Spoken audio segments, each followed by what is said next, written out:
All right, YouTube. So I'm making this video actually very impromptu, doing it on my cell phone. I do have the V10 here. Just wanted to make it fairly quickly because we're going to be flying out tomorrow to the second wedding.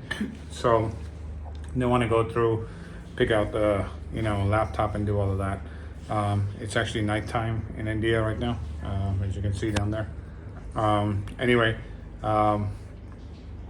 what's this video about? The Sony A1 Mark II. It's exciting to see what Sony's done. I think they've finally caught up in many departments, especially autofocus.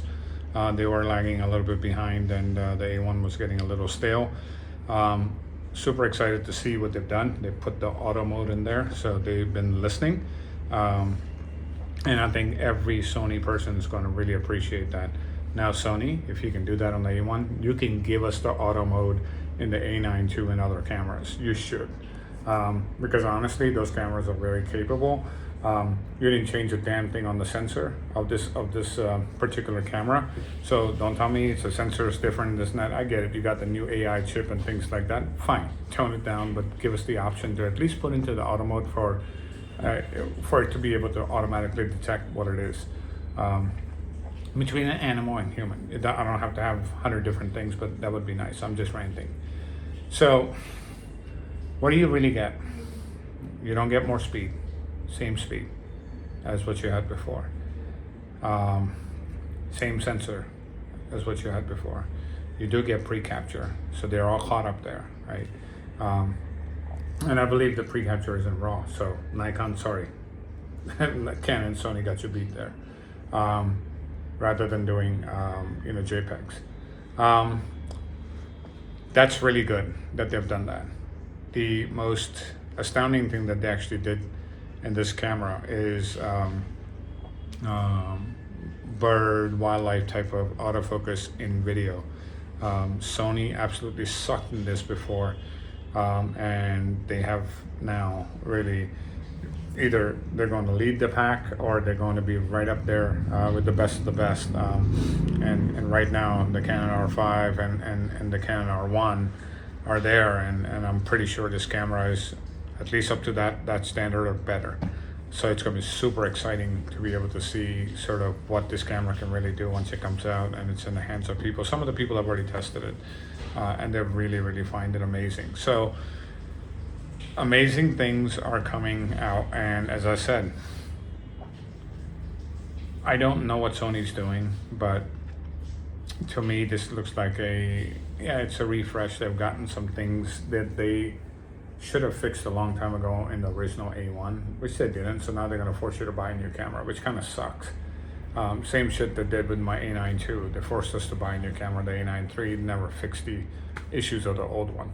That's one thing I do not like about Sony. I have stopped buying a lot of their gear, but that does not mean that I'm going to dump all of my gear that I have. I love my Sony gear the way it is. It's not perfect, it's got issues, but I love what it is. Now Sony, if you want to actually fix the crap that you actually ruined in the first place, when all of us went out there and paid $4,000, $5,000, $6,000 for these bodies, I think you should, but I don't think they will, right? This was the first year where I did not renew my Sony Pro support, because their Pro support absolutely sucks. Anytime you ask them for a camera, oh, it's gone for this event and that event. They only have like 3 or 4 of each one. It's just nonsense.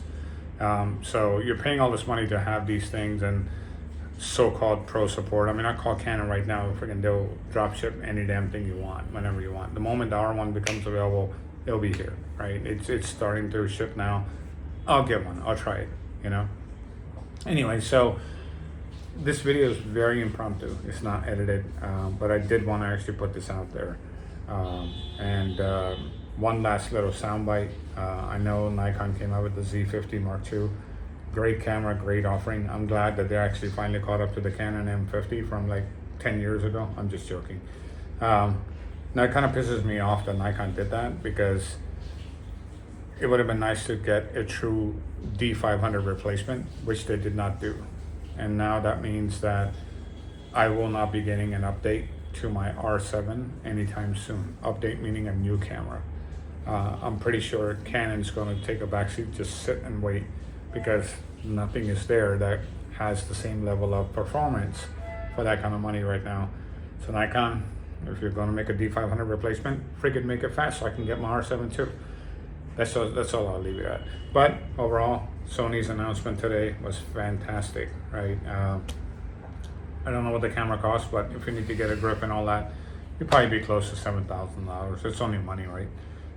So go out there and spend it. I think it'll be good. The new additions are going to be very welcome, especially for a professional. That kind of autofocus is definitely needed. And I think it's going to put Sony up at the top of the chart again.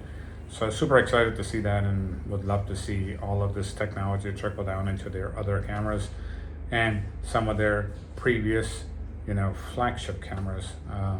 Sony. So if you're watching this, put it in there, and I think you're going to make a lot of people happy. If you fix like the A9 II and those type of cameras, the A7R4 and all of those cameras, there is a very high likelihood that people will not leave the system, for one.